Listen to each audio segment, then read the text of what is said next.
Góralski zamacak na wysokiej skale. Kto się tam dostanie, płakać nie przestanie.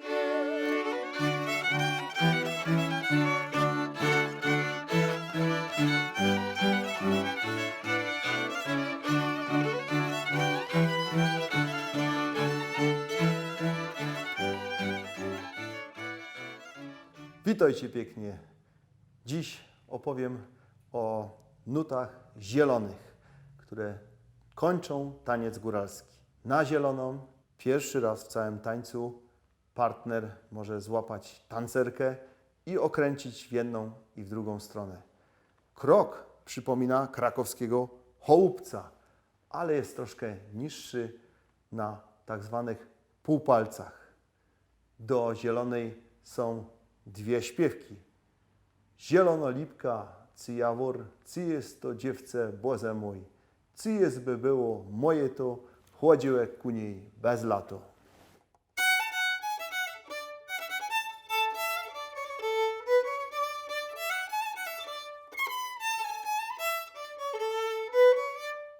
Albo drugo zielono, dziadusiowo. W dziadusiowym Boże, jędrek dziaduś łoże, ale jeszcze nie śniadał.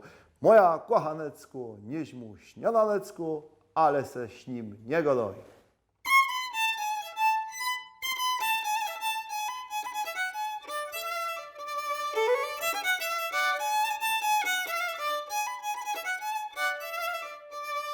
Zielone należą do najstarszej części repertuaru muzyki skalnego Podhala.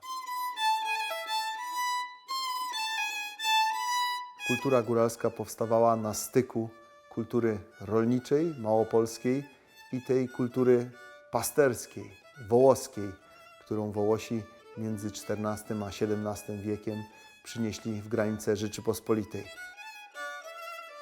Muzykanci dawniej nie nosili skrzypiec w futerałach, tylko jak już szli gdzie grać, to od razu brali do ręki i przez wieś, żeby było wiadomo, że idą grać. Po pierwsze, że ich napytali, po drugie, że będzie wielka uroczystość, wesele, u Jaśka spod grapy. No i że są świarni muzykanci, że ich pytają.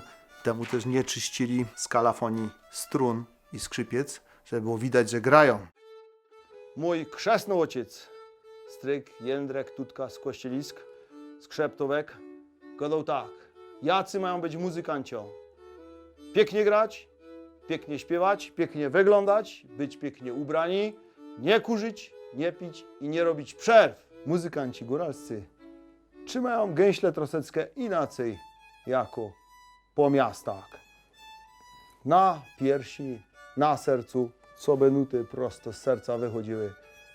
Sekundzista musi trzymać troszkę bardziej przechylone w pionie, co by mu było wygodnie grać. Albo jej. Basista zaś trzymie se u dołu, smycek ma specjalny do basów, struny kręcone z baranich flaków, ale może też trzymać na kolanach, co by ton wychodził i odbijał się od powały. Sekundzista, drugi, trzymie też na piersi, ale pionowo, co by mu było wygodnie 3 dni czy noce grać.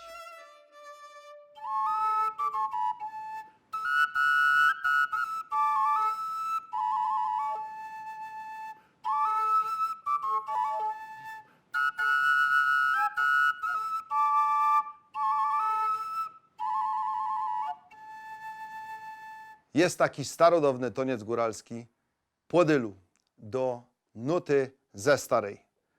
Podobno nazwa stąd pochodzi, że baca, jak chciał sprawdzić, w której juchas świarny, nie spadnie z łowcami z wysokiej turni, no to praskał przed sałasem taki przepołowiony pień drzewa, taki dyl, i w jedną i drugą stronę juchas musiał tończyć tak, co by z tego dyla nie spaść.